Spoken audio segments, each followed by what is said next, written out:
Wassa Manhene nananom Premtobre Kasee na Kasee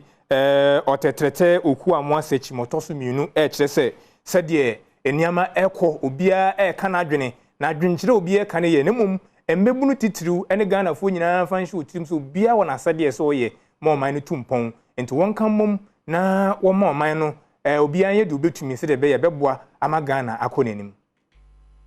tetrete okua moasechim a otosumienu Wassa Manhene ediato Ghana fo nyina nim se ansa na oman bi beyie no na enipa bi ayeto ho acha adwuma asanso ede won ho abafore ansa na oman ni ebegina esenti ewoso bibi abone tribo pose wo ye bibi ediaboa ama oman Ghana etimi afa ntoma pefra ode sanse mo etujo wabra atoye mantemu Independence Day Interdistrict JHS quiz competition ekoso ewo mansini no emu one say ni yetu ho acha adwuma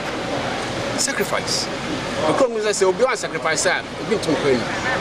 enti ebi a ne bia wo ye office edoboa e so tumi to say bia nkola bi just say wo modern money ko ho sacrifice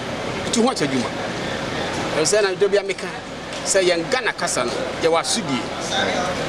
na akwa bomzom mo right eni kasa mo enti wa sudie be na Ghana ututum say down say no man enti obi wa sudie so tumi hu wa sudie na that's all yeah omamba papa yeah queen na no si yepe na mansini krache yo wa Prestia Woni Valley Isaac Dasmani enso editor just say the SCC ewo omayimu no ebetimi aboapa ama mpanifo atena se ebo nkompare wachi na de wasa wo moye no so waye ede aboa. We've gone through a lot of phases. Out here on mining monosis and independence by a go through a lot of phases. As is young baby at the Ababe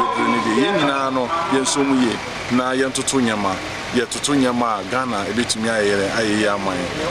believe in say Yankasa Yadi, Yankasa Yantuana, Moni, so be a few baby of Ababe Ghana, Yankasa, and I see it to me, Jumadina, you do me tiny a country around. Me krakra ena adisuani baako Esther Edwin ya wono enedi nkunim ewo akansi a ekoso no emu enso edisansemi etudwa. History is very broad, it's very wide.